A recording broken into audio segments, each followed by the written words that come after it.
Esta viagem começa na região sul da Saxônia e depois segue à histórica cidade de Leipzig. Em seguida, ao castelo de Coyditz, a infame prisão da Segunda Guerra Mundial.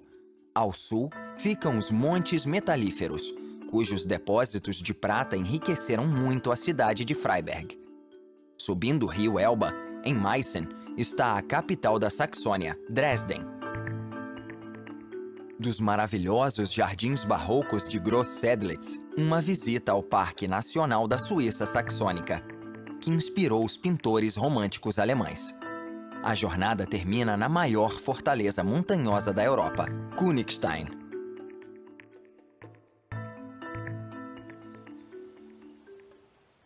Esta é Plauen, que fazia parte da antiga Alemanha Oriental. Em 7 de outubro de 1989, este foi o palco dos primeiros protestos contra o regime socialista, marcando o início de uma série de manifestações em massa. Por fim, isso acabou levando à reunificação da Alemanha, depois de 40 anos de separação. Plauen também foi a primeira cidade da ex-Alemanha Oriental a abrir um McDonald's, porque o Ocidente se apressou para aproveitar novas oportunidades de negócios. Um voo sobre a região sul da Saxônia ainda revela décadas do regime socialista nos inúmeros prédios de concreto. São relíquias da política de habitação centralizada que substituiu os prédios pré-guerra, lotados e em processo de deterioração. Apesar do papel histórico de Plauen na queda da República Democrática Alemã, é a segunda maior cidade da Saxônia, Leipzig, que pode ser considerada o berço da Revolução Anticomunista. Apenas 2 dias depois dos protestos em Plauen, 70 mil manifestantes pacificamente foram às ruas e cantaram Wir sind das Volk, que significa Nós somos o povo. As manifestações das segundas-feiras, como hoje são conhecidas, foram fundamentais. Um mês depois, o Muro de Berlim, o símbolo da Alemanha dividida, seria derrubado.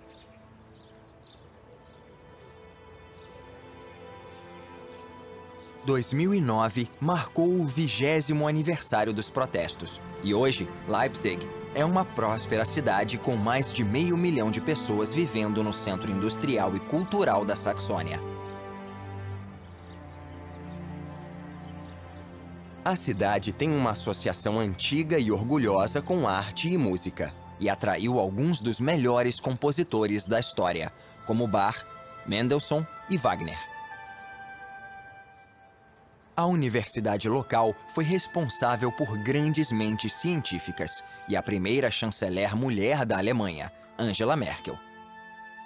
Desde a reunificação, Leipzig passou por um enorme programa para restaurar seus marcos históricos, como o Monumento da Batalha das Nações, concluído em 1913. Uma coalização de nações, incluindo o Reino da Saxônia, teve uma vitória crucial sobre o exército de Napoleão. Mais de 600 mil estavam envolvidos no combate. Foi o maior conflito europeu antes da Primeira Guerra Mundial. Mais de 90 mil soldados foram mortos ou feridos, e este imponente monumento de granito, um dos mais altos do continente, foi erguido no lugar de muitas batalhas sangrentas, e de onde Napoleão ordenou a retirada.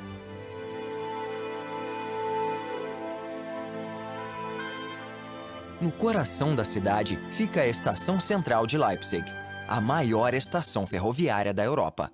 Ela tem 24 plataformas em 6 galpões de ferro e, em média, 150 mil passageiros são transportados por dia. O City Hall House é o edifício mais alto de Leipzig. A construção foi concluída em 1972, durante a era comunista. Originalmente, fazia parte da universidade, mas foi vendido pelo governo estadual ao banco de investimentos americano Merrill Lynch. No último andar, além do restaurante, há um terraço para visitantes aproveitarem vistas impressionantes de Leipzig. que em 2010 estava entre as 10 melhores cidades a se visitar, segundo o New York Times.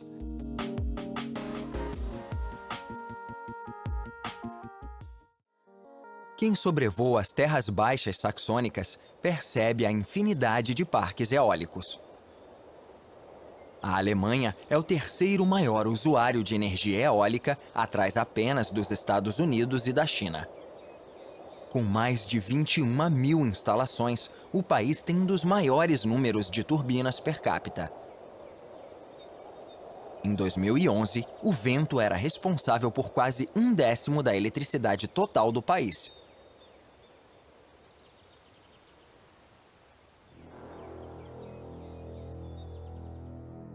Em um penhasco pitoresco, com vista para uma cidade-mercado medieval, fica uma das mais infames fortalezas do mundo, o Castelo de Coyditz.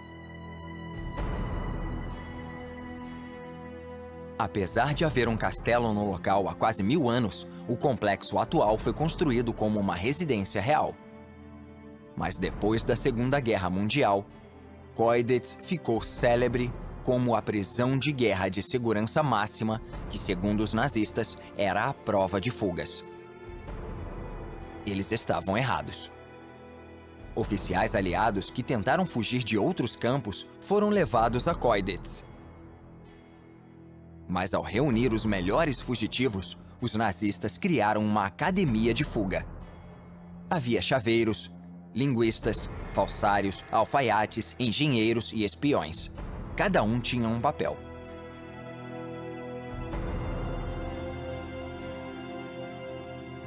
Nos 5 anos que Coyditz funcionou como prisão, houve mais de 300 tentativas de fuga.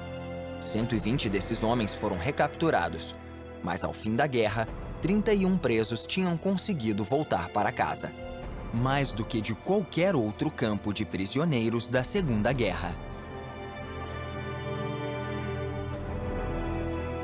Um oficial alemão frustrado escreveu: "Nós tínhamos rifles e metralhadoras e revistávamos os prisioneiros dia e noite, mas mesmo assim, eles conseguiam fugir."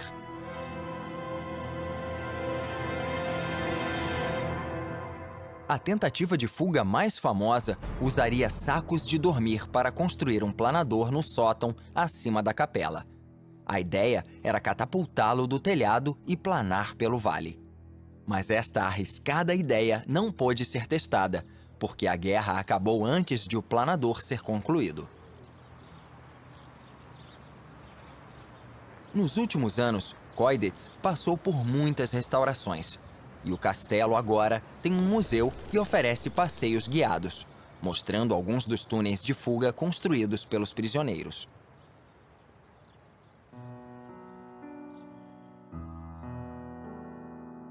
Menos conhecido, mas também muito imponente, é o Palácio de Augustusburg. Ele foi construído no cume da colina há 400 anos. Com sua planta quadrada e 4 casas que parecem torres nos cantos, a ideia era que servisse como chalé de caça e residência de verão. Mas do século XVII em diante, o castelo quase não serviu a seu propósito original como um lugar de lazer. Ao passar de mão em mão ao longo dos anos, o palácio foi usado como forte, tribunal de justiça, prisão e hospital militar. Foi até usado como uma academia para líderes nazistas.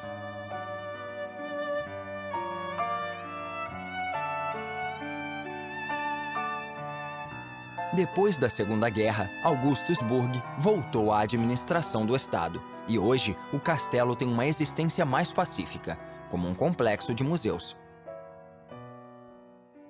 Uma de suas masmorras tem uma exposição macabra de instrumentos de tortura. Há também um museu com a maior coleção de motos da Europa.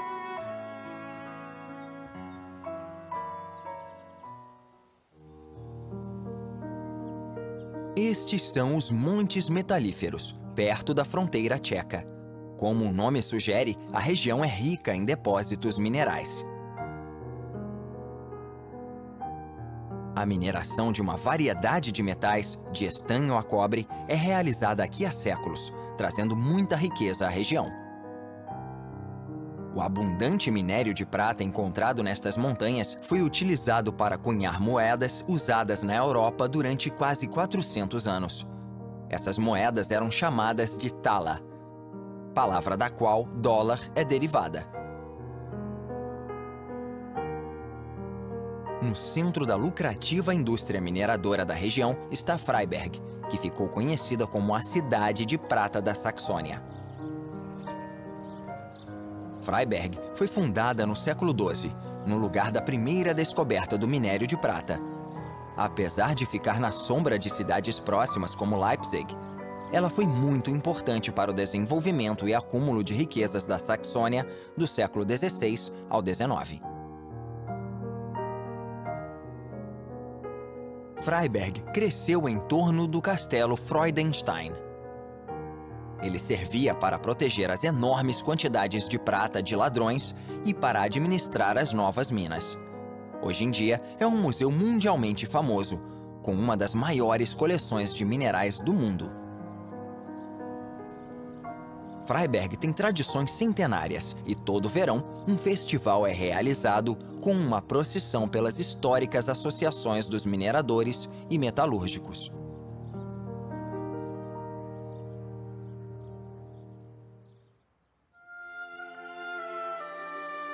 Ao norte, às margens do Elba, fica Meissen. Com uma rica história milenar, Meissen é a cidade saxônica mais antiga e é frequentemente chamada de berço da Saxônia. Como a cidade vizinha de Freiberg, Meissen também prosperou graças a extensos depósitos minerais, mas em vez de minérios, era caolin.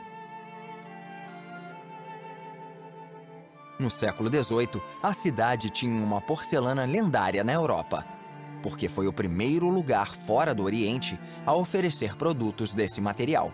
Cada artigo era marcado com uma insígnia de espadas cruzadas, que é considerada a marca registrada mais antiga da história. No alto de uma rocha com vista para o rio Elba, fica esta catedral gótica do século XIII, apesar de os campanários gêmeos só terem sido acrescentados no século XX.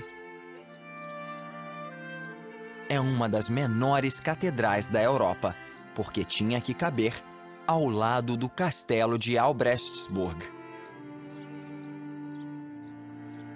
O castelo atual foi construído no século XVI como uma luxuosa residência real, não como uma fortaleza militar.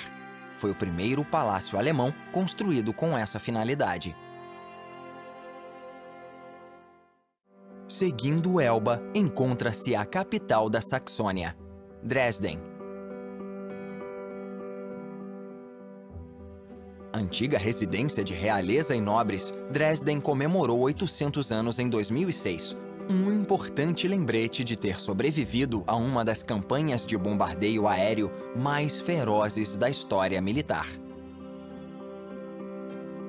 O polêmico ataque dos aliados em 1945 quase destruiu completamente o histórico centro da cidade e matou mais de 30 mil civis.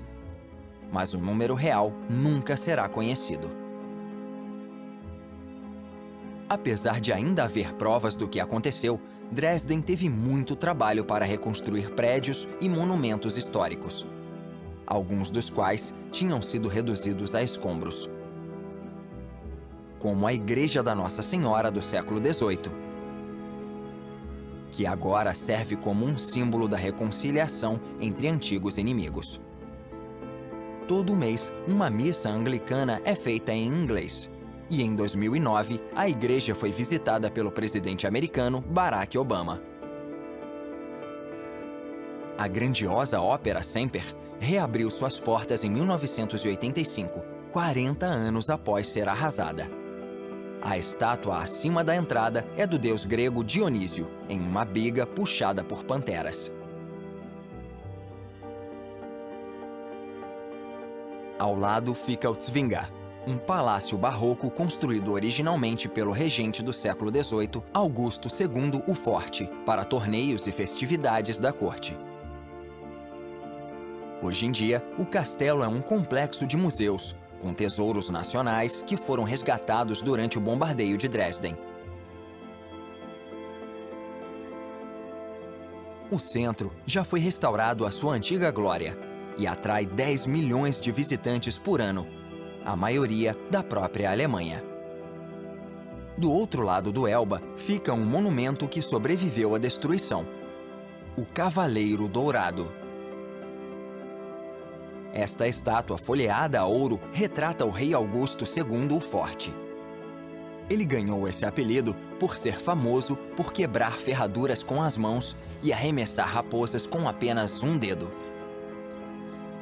Mas o seu legado foi a paixão pela arte e pela cultura, e isto pode ser visto na bela arquitetura barroca da cidade.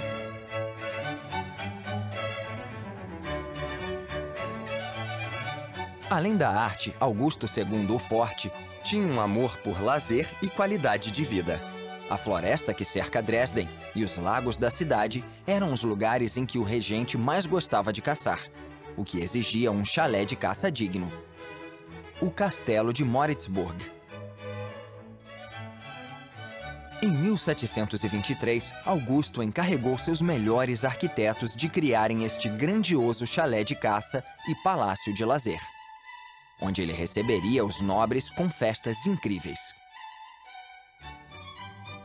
Nesta ilha simétrica, 4 lagos que ficavam em volta do castelo se transformaram neste lago magnífico. Um jardim formal em estilo francês foi acrescentado depois. Moritzburg foi o lar de uma sucessão de membros da realeza saxônica. O último residente foi o príncipe Ernst Heinrich, que morou no castelo até 1945, quando foi confiscado pela administração soviética pós-guerra. Hoje, o Castelo de Moritzburg é uma atração turística popular e seu museu tem uma das maiores coleções de chifres de veado e troféus de caça da Europa.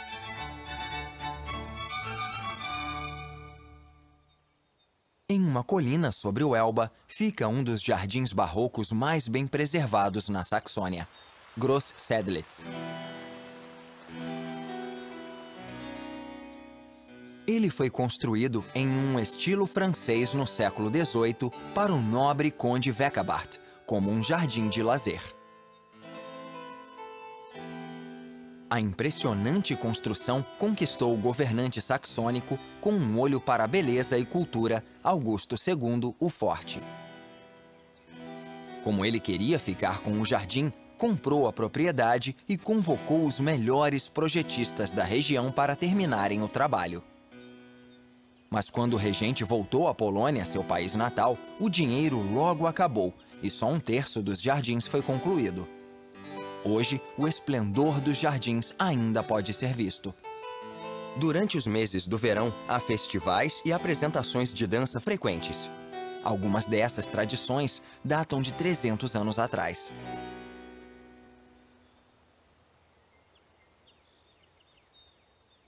Seguindo o rio Elba a leste, a fronteira tcheca está a apenas 25 quilômetros. O Elba é um dos rios principais da Europa Central, e sua importância para transporte e comércio ao longo dos séculos se mostra nas margens, onde se encontram terras cultiváveis, palácios ribeirinhos e cidades. Um dos muitos assentamentos pitorescos no rio é a cidade-mercado Piana, com sua igreja gótica do século XVI e prefeitura renascentista. Um lugar mais antigo ainda é o Castelo Sonnenstein, do século XV. Em 1811, ele foi inaugurado como um hospital psiquiátrico progressivo, mas infelizmente, este complexo foi usado pelos nazistas para assassinar milhares de inocentes. Em 1970, o castelo foi reinaugurado como um centro de reabilitação para deficientes. Sonnenstein conta também com um memorial para as vidas perdidas.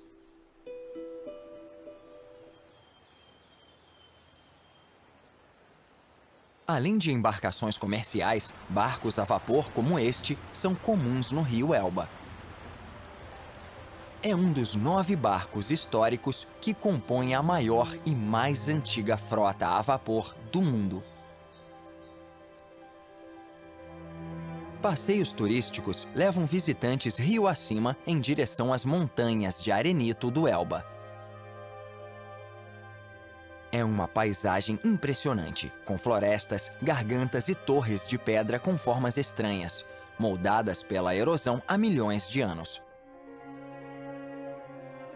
A região do Parque Nacional é conhecida como Suíça Saxônica desde o século XVIII, quando 2 estudantes de artes suíços viram que a paisagem lembrava a da terra natal deles. O nome não só pegou, como inspirou artistas românticos com desejo de explorar as montanhas de arenito por conta própria. Popularizada pelas pinturas, a Suíça Saxônica se tornou a personificação do famoso amor alemão pelas atividades ao ar livre e a busca pela aventura romântica. A maravilha natural deste parque atrai visitantes desde aquela época. Hoje, o Parque Nacional oferece 1.200 quilômetros de caminhos e trilhas marcadas, como a Trilha dos Pintores, uma das grandes rotas feitas a pé na Alemanha moderna. Ela acompanha os passos dos românticos, seguindo o rio Pollens e sua incrível garganta. A trilha dá na linda cidade de Hohenstein. Este assentamento medieval serve para lembrar quanto dinheiro foi investido na restauração da infraestrutura da antiga Alemanha Oriental. Mas o destino turístico mais conhecido e amado da Suíça Saxônica, dominando as margens do Elba, é o Bastei. Esta extraordinária formação rochosa atrai visitantes há mais de 200 anos. E recebe o maior número de turistas de todos os mirantes da Suíça Saxônica. Uma ponte de arenito vertiginosa, construída em 1851, leva os pedestres impressionados através das torres e agulhas. A ponte foi uma das primeiras construções criadas apenas para lazer. A recompensa no fim da ponte é esta vista de tirar o fôlego do antigo lugar de uma fortaleza.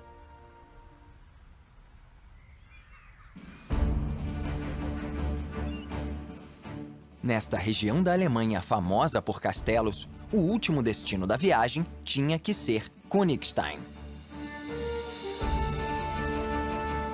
É a maior fortaleza montanhosa não só da Saxônia, como da Europa. 240 metros acima do rio, este imponente castelo nunca foi tomado em seus 800 anos de vida. Muros impenetráveis de 40 metros de altura protegem 60 edifícios, construídos em vários momentos de sua longa existência. Exemplos de arquitetura gótica tardia, renascentista, barroca e neogótica cobrem uma área enorme de quase 10 hectares.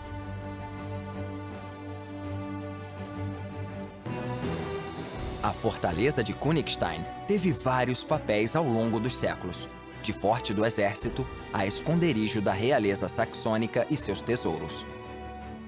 Durante as 2 guerras mundiais, foi usada como um campo de prisioneiros. Königstein, a fortaleza invencível, finalmente abriu suas portas em 1955. E hoje, milhares de turistas entram para admirar um dos maiores feitos da arquitetura militar e uma das vistas mais espetaculares da Suíça Saxônica. É o lugar perfeito para terminar esta jornada.